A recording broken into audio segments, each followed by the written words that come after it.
Un temps pour naître et un temps pour mourir. Un temps pour planter et un temps pour arranger ce qui a été planté. Un temps pour naître et un temps pour mourir. Alléluia. Alors doucement. Un temps pour naître et puis un temps pour mourir. Tu es mort à présent? Tu es mort à présent? Ok, c'est un temps de ta vie. Les gens que tu connaissais hier, qui ne sont plus aujourd'hui, tu peux les voir quelque part encore? Tu peux payer un billet d'avion, aller les trouver en Chine ou bien en Corée ou en Australie? C'est aussi un temps. Quand tu regardes le processus du temps de ta naissance, jusqu'à aujourd'hui, tu as rencontré beaucoup de preuves. Tu as rencontré beaucoup de bonnes choses. Et tu as aussi rencontré beaucoup de mauvaises choses. Alléluia. Mais est-ce que cela empêche autant que tu vives, que tu respires? Répondez-moi. Non.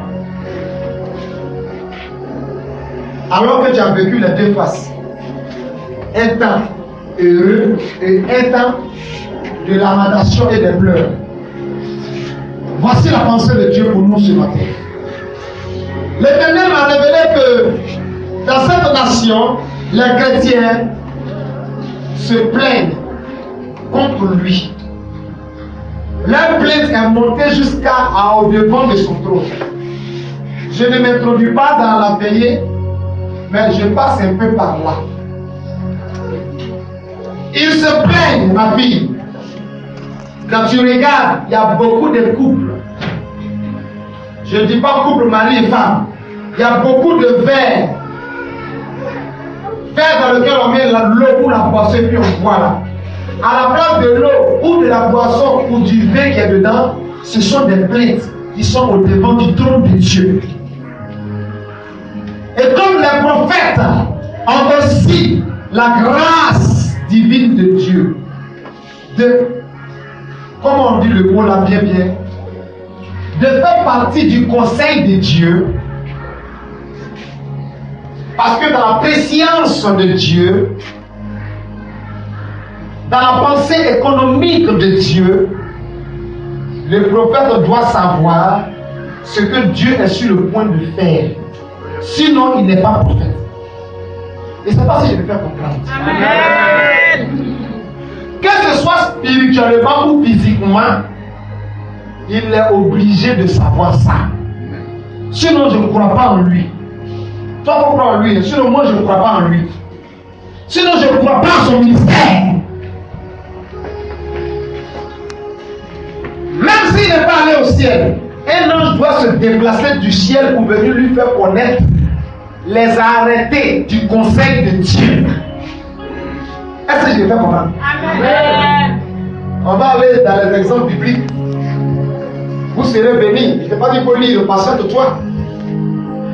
Les trois anges qu'Abraham a reçus, après leur avoir donné de quoi manger, après qu'il fut repu, après qu'il eut prophétisé que ta femme Saraï deviendra enceinte, où elle a sourire.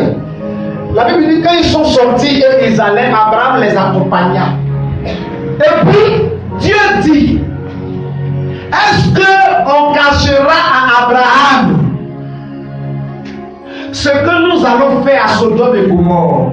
Parce que la divinité est descendue, pas pour Abraham, mais parce que le péché était monté jusqu'au ciel. Le péché que Sodome et Gomorrhe commettaient. Donc Dieu était descendu pour voir si ce qu'il attend c'est vrai. Ou bien si c'est habillage. Voici le but réel pour lequel la divinité est descendue. Ils sont venus remarquer les faits, constater les faits d'abord, avant de prononcer la sentence qui doit arriver. Et puis Dieu dit, est-ce qu'on va cacher à Abraham ce qu'on va faire à Sodome et Gomorrhe? Les autres membres du conseil de Dieu disent non. C'est un prophète, non. Il a en lui notre esprit. L'esprit n'est pas deux, elle est un. Donc, il doit aussi savoir ce qui se passe. Dieu a alors dit à Abraham, nous nous rendons à Sodome et Gomorrhe pour voir ce qui se passe. Si ce qui est monté à nous est vraiment vrai, nous sommes venus pour la détruire. Abraham alors posa la question en commençant à négocier. Vous n'avez jamais lu ça? On ne vous a jamais dit ça? Parlez pas! On ne vous a jamais, vous n'avez jamais vu ça? On a lu. Ou bien on va lire si vous le voulez. Pourquoi Dieu s'est-il senti obligé de faire connaître à Abraham ce qu'il va faire? Or, ce qu'il décide de faire connaître à Abraham, c'est déjà une décision arrêtée. Après le conseil, après la réunion qui eut lieu au ciel. Sur toute la terre, il n'y avait pas quelqu'un qui avait la révélation de ce que Dieu était sur le point de faire à Sodome et Gomorrhe, sauf Abraham seul. Et Abraham se présente en même temps à Dieu comme un intercesseur. S'il y a 10 justes, ou bien il y a 50 justes là-bas, est-ce que tu vas détruire tout le pays à cause de ces 50 justes qui sont insensés? Dieu dit, si je vais là, que je trouve 50 personnes qui sont propres, qui sont saines, je ne vais pas détruire le pays. Ça c'est un exemple, ça c'est un. Dis waouh. Dans Daniel chapitre 9, l'Éternel, après les 21 jours de jeûne obligatoire, obligé que Daniel a fait, à cause du fait que Satan avait bloqué les anges qui étaient porteurs de la réponse de Daniel, Gabriel lui a dit, je suis venu aussitôt que Michael est venu intervenir dans le combat parce que le roi de Beth et de Mel nous ont bloqués dans les airs. Et quand il est venu, alors aussitôt je viens de faire connaître les 70 jours que Dieu va accomplir sur la terre. Tout le monde n'avait aucune connaissance, sauf Daniel, le jeune Daniel, même pas âgé de 20 ans. Donc ce ne sont pas des hérésies que je suis en train de vous dire. Le prophète doit être obligé de connaître ce que Dieu est sur le point de faire. Ou bien il n'est plus au service de Dieu, ou bien ce n'est plus le Saint-Esprit de Dieu qui habite en lui, mais c'est un esprit malin qui n'a pas la connaissance de toutes choses, qui n'est pas omniscient, qui n'a pas toute la science. Qui a dit amen bien que je parle? Qu'est-ce qui nous a mené à là-bas? Toi, j'ai parlé de quoi qu'on est rentré dans ce paramètre-là. Nous étions en train de parler de la connaissance. La connaissance.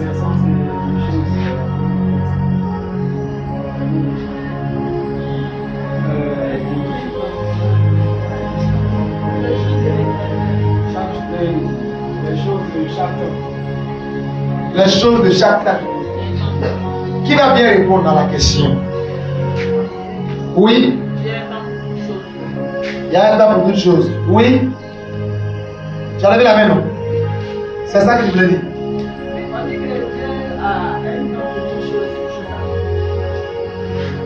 C'est à qui tu demandes, c'est ça? Il faut demander à ta Bible, Ecclésiaste 3. Un temps pour naître et un temps pour mourir.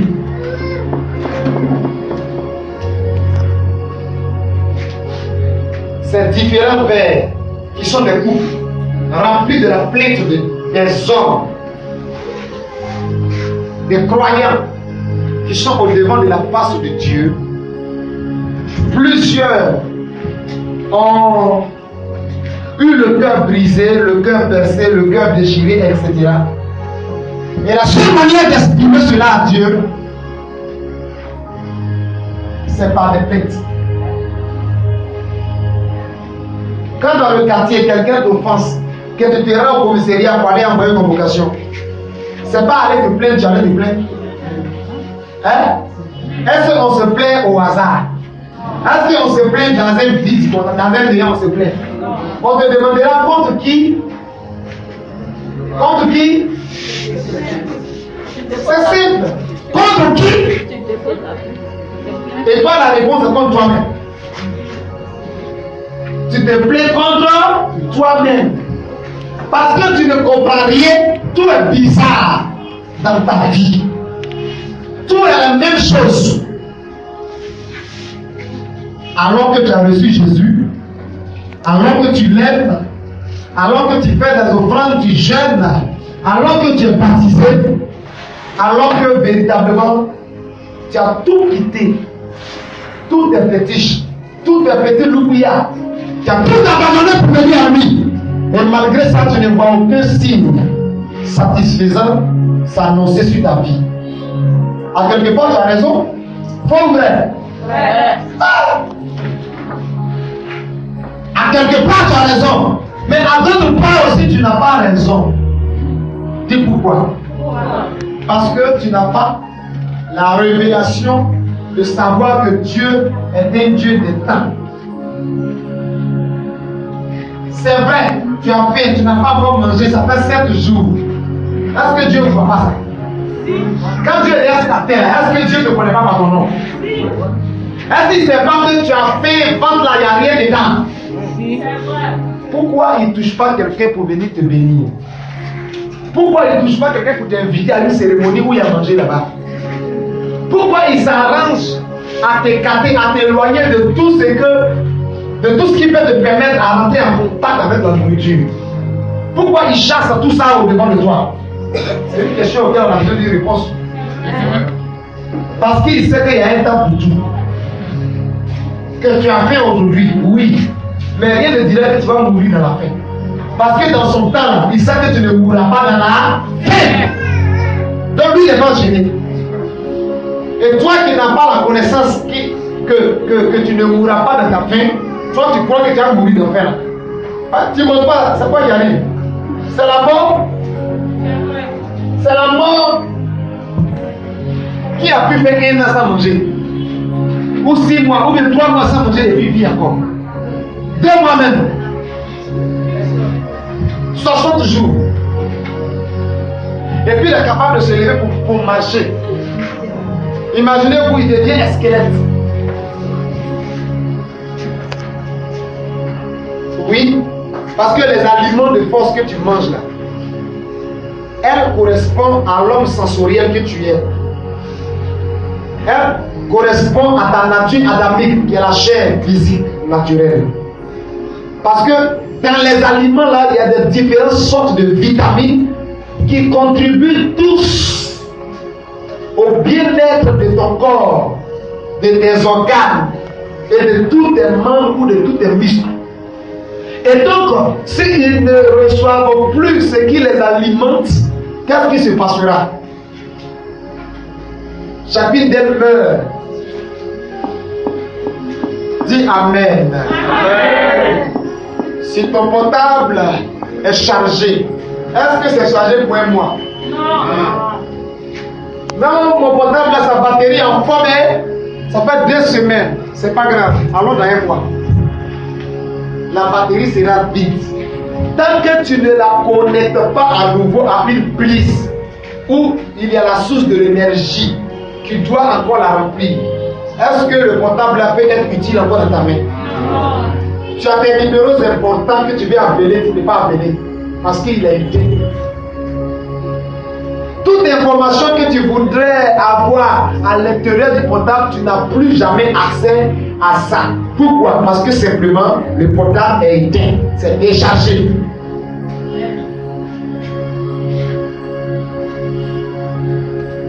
Bien-aimés frères et sœurs, la parole de Dieu ce matin pour toi, c'est que l'Éternel ne t'en veut pas. Mais il m'envoie et te fait entendre qu'il est un Dieu qui agit dans son temps.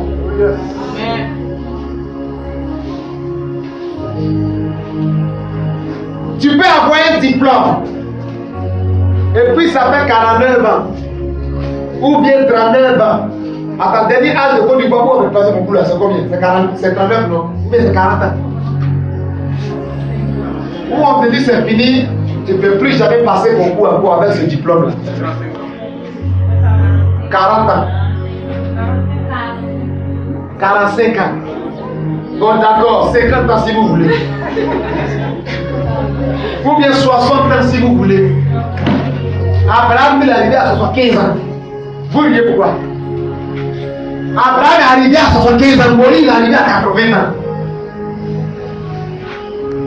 Avant que Dieu leur fasse manifester leur destinée. Maintenant, toi, tu as quel âge? À quoi me sert mon diplôme? À quoi me sert ma connaissance de Dieu? À quoi me sert les potentiels, les talents que tu m'as donnés si je ne peux pas rentrer en usage de ça?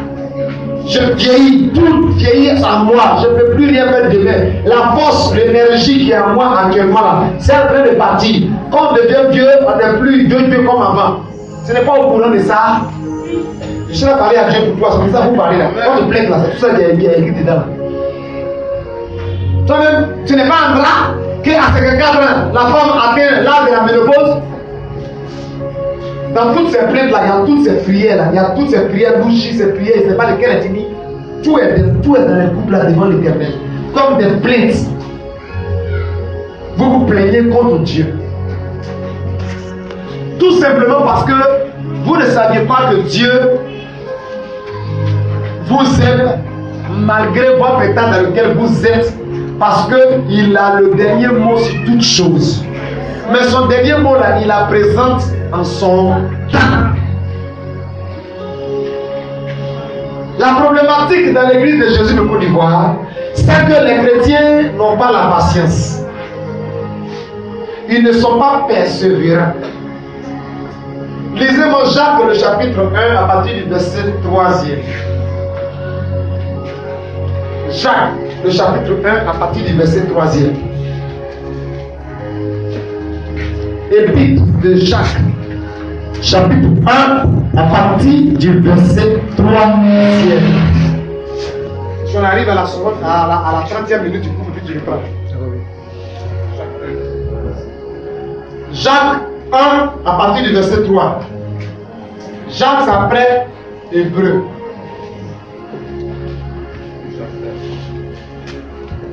À partir du verset 3e, on écoute la parole de Dieu. Sachant que le peuple on retourne derrière. Verset 2e. Mes frères, regardez comme un sujet de joie. Regardez comme un sujet de joie. Complète les diverses épreuves auxquelles vous pouvez être exposés. Oui. Sachant que l'épreuve de votre foi produit la patience. Oui. Mais il faut que la patience accomplisse parfaitement. Mais il faut que la patience accomplisse parfaitement son œuvre. Afin que vous soyez parfaits. Afin que vous soyez parfaits et accomplis sans faillir en rien. Amen.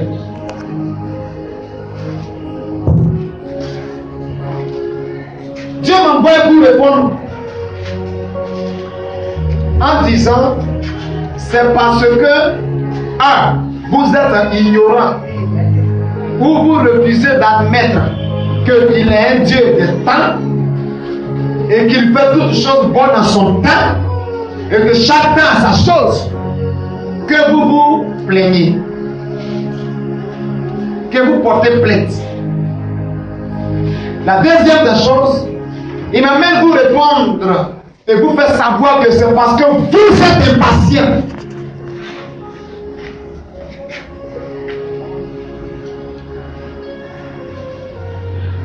Et que vous devez donc laisser la patience accomplir parfaitement son œuvre. Beaucoup de personnes échouent parce que c'est Dieu qui les fait échouer. Vous me comprenez quelque chose? Amen. Dieu prend plaisir de les faire échouer. Dans le verset 2, mes frères, voyez comme quoi un sujet de joie toutes les épreuves auxquelles vous pouvez quoi? Être exposé. Continue. Sachant que l'épreuve de Sachant que tu lis en deux Sachant que l'épreuve. Sachant que L'épreuve en question de votre de votre foi produit produit patience. la patience. Dis Amen. Amen. Asseyez-vous. Je vais prendre des exemples terre à terre. Je vais illustrer terre à terre et puis on va à la maison. Combien de personnes aujourd'hui se sont précipitées dans les mariages et puis ils ont divorcé? Pourquoi ils ont divorcé? Si le mariage est tout, pourquoi ils ont divorcé? Pourquoi d'autres aussi sont en instinct de divorce? Répondez-moi pourquoi? Mariage c'est une bonne chose, non? Tout le monde désire cela, aspire à cela. Ce n'est pas une malédiction. Mais pourquoi ceux qui sont précipités dedans, là, ils sont en train de sortir?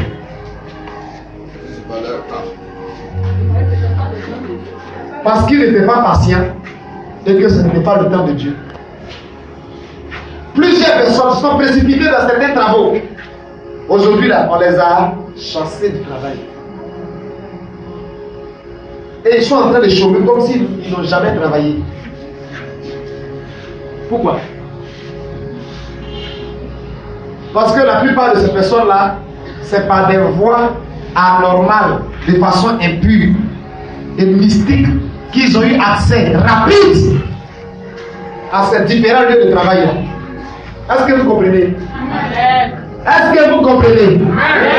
Mais comme ce n'était pas le temps de Dieu, la loi de quoi? De la... C'est pas la réciprocité, la loi de l'attraction, mais c'est quoi la même là? Quand on jette en haut, ça revient en bas, là, comment on appelle ça? Pesanteur. La loi de la pesanteur les a rattrapés. Parce que ce n'est pas Dieu qui les a lancés. C'est les démons par les féticheurs, par les marabouts, par les devins, par les mystiques qui les ont lancés. Donc cette loi de Dieu établie sur la terre les a ramenés à la terre. Amen. Amen. Plusieurs se sont précipités par des voies anormales, voyant sur des bateaux. Regardez France 24, les immigrants, les Africains qui veulent aller avoir une vie meilleure en Europe. Dès qu'ils arrivent, on les remet dans l'avion et puis on les ramène. D'autres aussi, ils meurent. Donc, quand il n'y a pas la patience pour attendre le temps de Dieu, tu peux mourir physiquement, mais vite, tu dois venir sur la terre. On appelle ça mort précoce. Comme tu peux mourir spirituellement, être séparé de Dieu, et puis être séparé de ta destinée. C'est-à-dire que tu ne mangeras jamais les fruits de ta destinée parce que tu es mort spirituellement. Puisque la vie est d'abord spirituelle avant d'être physique. Et il y a plusieurs exemples. Plusieurs se sont précipités pour avoir des fiancés. Aujourd'hui, malgré quoi ils ont fait là, ça n'a pas abouti à quelque part. Aujourd'hui, malgré d'autres qu'ils ont fait, ça n'a pas abouti à quelque part. Ils se sont séparés. Ils ont rencontré d'autres femmes, d'autres femmes ont rencontré d'autres femmes. Et ils sont en train de repartir sur un nouveau départ. C'était le temps de Dieu. Il y a une chose que vous le vouliez ou pas, le Seigneur va toujours mettre dans la bouche de ses serviteurs pour qu'on vous le répète. La bénédiction de Dieu n'est pas suivie de chagrin. Quand Dieu décide de te bénir, quand c'est son temps de te bénir, là, il dispose même tes ennemis à se soumettre à toi et à être à ton service. C'est-à-dire, il n'y a plus jamais personne qui va te combattre encore. Parce qu'il faut que tu aies la paix pour que cette parole qui dit que la bénédiction n'est pas suivie de chagrin s'accomplisse. Donc, pour que cette parole puisse s'accomplir, Dieu s'arrange à faire taire tous les rires. Ah, oh, oh, oh, tout ça là autour de toi, et tout le monde rire. C'est pour ça que tu peux remarquer que lorsque tu n'as rien, tu es ennemi de tout le monde, on te logne, on te comment on dit ça là?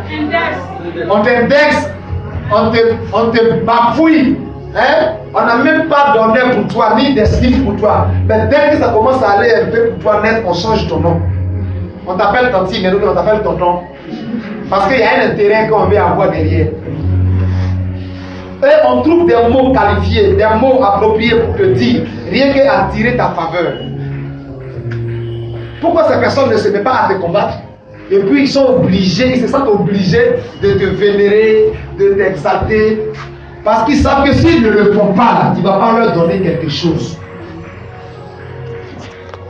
Pourquoi les digues là ne vont pas chanter pour les fous qui se promènent dans la rue? Yebi Sanga, regarde le fou là. Fou là même, il ne fait rien moi. Et puis il gagne un temps. Même 5 francs, tu ne gagnes pas. Même lui qui mange dans la poubelle là, il ne va même pas te servir aussi. C'est parce qu'ils n'ont pas leur intérêt. C'est pourquoi ils ne chantent pas pour eux. Quand c'est le temps de Dieu qui t'a donné une bénédiction, si c'est l'argent, si c'est femme, si c'est mari, si c'est enfant, cette bénédiction ne va jamais te créer des problèmes. Jamais. À moins qu'un temps arrive dans le temps de Dieu pour toi, que Dieu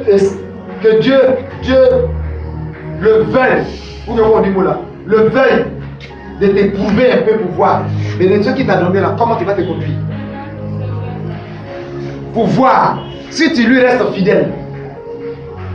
Il voit que 2 mois tu es fidèle. Et les mois qui suivent, tu n'as pas temps pour le culte des dimanches. Non, j'ai un rendez-vous, j'ai un programme. Non, on doit se rencontrer dans tel lieu pour faire une telle réunion. Non, il y a telle chose. Non, il y a telle chose. Je dis, Dieu envoie lui-même. Lui-même, il envoie les sorciers. Il envoie la maladie. Il envoie les accidents que tu rencontres. Et là, tu traverses encore des moments difficiles dans ta bénédiction. Et tu dis non, on dit que bénédiction de l'éternel, ce n'est pas suivi de chagrin. Ah, il aura chagrin parce que tu n'as pas témoigné la fidélité de Dieu. Donc Dieu expressément te met à l'épreuve. Il te prouve. Qui a dit amen bien? C'est pourquoi il y a des personnes qui ont la bénédiction de Dieu, mais ils vivent dans les épreuves. Parce que Dieu est en train de les prouver pour voir s'ils vont lui rester fidèles. Parce que c'est petit t'a donné. Hein. C'est que tu vois comme un chèque de 100 millions, pour lui c'est petit. Et puis dans petit là, tu changes en même temps d'attitude, de comportement. Maintenant, qu'est-ce qui se passe? Il va envoyer. Il va envoyer les sauterelles, les têtes et les prix pour détruire même ce que tu as. Amen pas. Amen. Alléluia. Amen.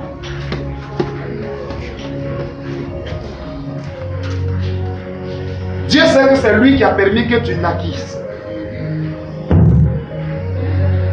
Et il sait les processus qu'il a disposés jusqu'à ce que tu sois celle que tu es, l'homme que tu es aujourd'hui, là où tu es.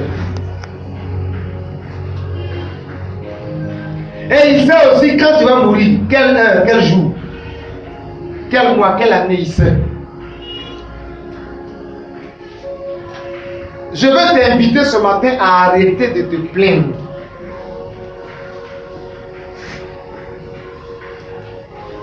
Mais accepter du fait que c'est Jésus en question là, il agit dans son temps. On ne peut pas l'obliger. On ne peut pas le corrompre aussi. Avec des pleurs hypocrisés. Ça là, s'il m'a donné là, c'est fini, je ne pleure plus. Donc tu pleures pour l'intimider, pour faire des chantages. Et plusieurs prières sont des prières de chantage. Mais il est plus hiérarque que toi. Il est plus hiérarque que toi. La parole de Dieu dit, c'est lui qui donne à l'homme. Il met dans le cœur de l'homme le vouloir et le faire.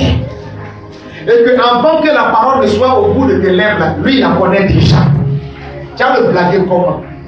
Quelle stratégie tu vas utiliser pour le tromper? Pour tromper sa vigilance. Jésus. Et puis dans ton cœur, il sait ce que tu penses. Il sort de les cœurs et les reins. Descends encore dans la lecture. Un temps pour planter. Micro là, laissez la main au lieu de marcher, partir, venir là. Un temps pour planter et un temps pour arracher. Amen. Ce qui a été planté. Continue.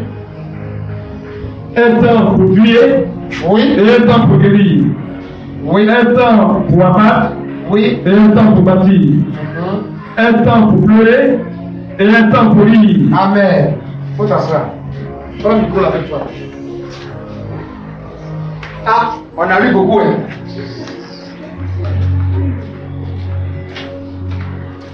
Un temps pour détruire et puis un temps pour bâtir. Combien de vies se sentent détruites aujourd'hui?